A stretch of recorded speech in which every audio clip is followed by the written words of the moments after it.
This is Bill Chase, American trumpeter and leader of the jazz rock band Chase.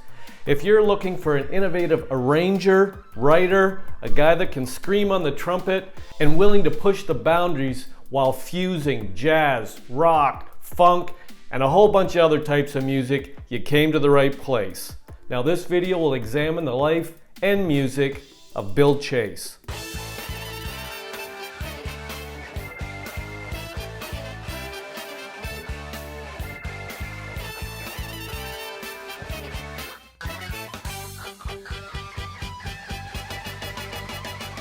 Welcome back to my channel and welcome to the life and music of Bill Chase.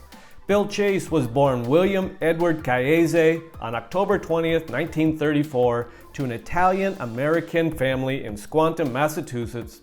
His parents changed their name to Chase because they thought Chiese was difficult to pronounce.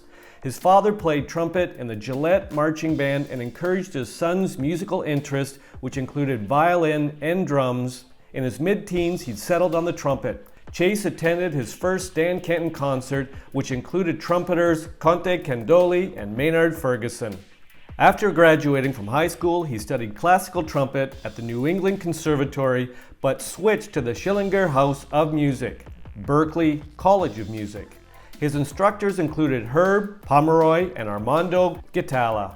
Chase played lead trumpet with Maynard Ferguson in 1958, Stan Kenton in 1959, and Woody Herman's Thundering Herd during the 1960s. One of Chase's charts from this period, Camel Walk, was published in the 1963 Downbeat magazine yearbook. From 1966 to 1970, he freelanced in Las Vegas, working with Vic Damone and Tommy Vig. In 1967, he led a six-piece band at the Dunes and Riviera Hotel, where he was featured in the Frederick Apcar Lounge production of Viva Les Girls, for which Chase arranged the music. In 1971, he started a jazz rock band named Chase that mixed pop, rock, blues, and four trumpets. The debut album Chase was released in April 1971. Chase was joined by Ted Piercefield, Alan Ware, and Jerry Van Blair, three jazz trumpet players who were adept at vocals and arranging. They were backed by a rhythm section consisting of Phil Porter on keyboards, Angel South on guitar, Dennis Johnson on bass, and John Van Bird Midhauer on percussion. Rounding out the group was Terry Richards, who was the lead vocalist on the first album. The album contains Chase's most popular song, Get It On, released as a single that spent 13 weeks on the charts beginning in May 1971. The song featured what Jim Santort of Downbeat magazine called the hallmark of Chase brass, complex cascading lines, a literal waterfall of trumpet timbre and technique. The band received a Best New Artist Grammy nomination, but was edged out by rising star Carly Simon. Chase released her second album, Enea, in March 1972. The album's title is the Greek word for nine, a reference to the 9 band members. The original lineup changed midway through the recording sessions, with Gary Smith taking over on drums and Gigi Shin replacing Terry Richards on lead vocals. The third album, Pure Music, moved the band towards jazz. 2 of the songs were written or co-written by Jim Peterick of the Ides of March, who also sings on the album, along with singer and bassist D'Artagnan Brown. Chase's work on the 4th studio album in mid-1974 came to an end on August 9, 1974, while en route to a scheduled performance at the Jackson County Fair. Chase died in the crash of a chartered twin-engine Piper Twin Comanche in Jackson, Minnesota, at the age of 39. The pilot and co-pilot were killed, as were keyboardist Wally Yon, guitarist John Emma, and drummer Walter Clark. On a personal note, I still remember the first time I heard Bill Chase. I was 13 years old, and my music teacher was a trumpet player, and obviously I was a new trumpet player, and all the trumpet guys in school used to stay in at lunch, and we'd eat lunch in the music room, and our music teacher would sometimes bring out a new album or put on some music just to kind of educate us. And I remember he put on the Chase album, Bill Chase's first album. And we were eating lunch, and in mid-bite he put on one of the songs, I think it was Get It On, and we instantly thought, what the heck is this? We had been exposed to Maynard Ferguson, but when we heard Bill Chase and that first album that he put out called Chase, Get It On, it was just like, wow. Loved it. Well, fast forward about a week. In my house, I was given my own room, a new bedroom, and first thing I bought was a waterbed. Remember, this is the 70s. The second thing on the agenda was a stereo system. And I remember talking to my buddies and this music teacher, like, what should I look for in a stereo system? And some guy said, well, Radio Shack has this sale on right now.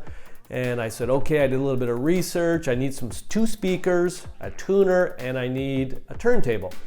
And I talked with the guys and they said, yeah, that's what you need. The night before, I was going to go get this, maybe buy the stereo system or go look at it at Radio Shack. My music teacher said, listen, you should probably take an album or a record with you just to put on the turntable, just so you kind of play it, just to make sure everything works and you can listen to it. And I'd been listening a lot to that Chase album the previous week and I really liked it. And he goes, well, what album would you like to put on there? I said, well, I don't have any albums.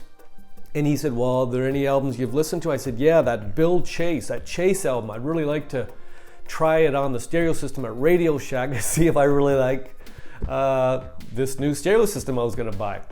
So he gave me the album, I walked home with it, and after doing my paper route, eating some dinner, the parents drove me out to Radio Shack and they stayed in the car. 13 years old, I walk into Radio Shack and I tell this guy, listen, this is what I need. I need a couple speakers, a tuner, and a turntable. I probably should have just said, give me the cheapest stuff you have because I don't have very much money.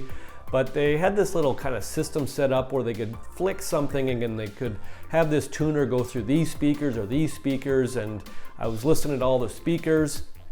And but I remember in that song, there's the first song on that Chase album called Open Up Wide, where it starts and it sounds like Bill Chase sounds like a seagull, like it's just like wow, wow, wow, wow, and he's just kind of up screaming, it's just him. And then I remember about a minute into the song, the mix starts panning back and forth from speaker to speaker, and my teacher said, listen, you should be able to have it in stereo so you can hear, you know, the mix and the trumpets on the left and the trumpets on the right. So put your head kind of between the speakers so you can hear that something different and things are in stereo, so things are different in each ear.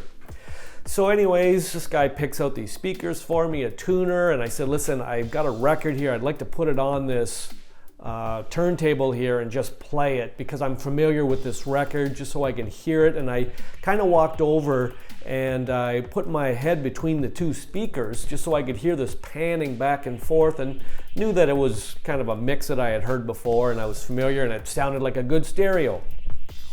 Well, I hadn't looked around much, but in the Radio Shack, it was pretty busy. A lot of guys were in there at 6:30, 7 o'clock at night, and they'd come in to buy some stereo equipment. And anyways, I put this record on the turntable and I said, okay, I'm ready. I walked over between the two speakers, and this guy kind of turned it up and I could hear, you know, the arm come down on the album. Like I said, it's pretty busy at Radio Shack on a Tuesday night. And he starts to play Open Up Wide, and it sounds like some sort of seagull, like Bill Chase is just by himself with his trumpet, if you remember the song. And I closed my eyes and I put my head kind of between these two speakers to hear the stereo. And the song seemed kind of loud, but I had my head there and I could hear the start of the song and Open Up Wide, and I was liking it. And I had my eyes closed, which seemed like for a minute or two, listening to this song. And I thought to myself, yes, I'm getting this. Love these speakers. Tuner sounds good. It's got enough power for me. It's got a radio on it. And the turntable seems to be working. Okay. And I kind of opened my eyes. And as I opened my eyes, everybody in the store was staring at me. Some 13-year-old kid in there. Everybody else seemed like an adult in their 20s, 30s, or 40s, and the guys that were looking after me seemed like they were real music geeks that knew their stuff. And anyways, I said, okay, thanks, and the guy turned the volume down and took it off the turntable, and the guy that was helping me came over and said, that's really progressive stuff. And I said, yeah, thanks, I'll take it. I'll take those speakers, tuner. And I remember paying cash, and walking out to the car where my parents were, and I said, pop the trunk. And I brought the speakers out, the tuner, the turntable, and took it home and set it up in my bedroom. But I didn't have any albums, and I remember that weekend going out and buying my first album, MF2, Maynard Ferguson. But Bill Chase, man, love that album. Never forget that experience in Radio Shack with everybody looking at me like I was a freak.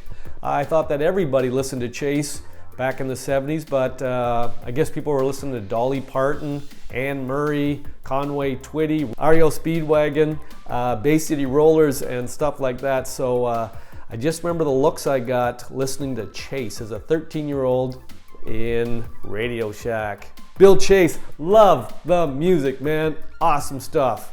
You left us way too soon. I hope you enjoyed this video on one of my favorite trumpet players of all time, Bill Chase.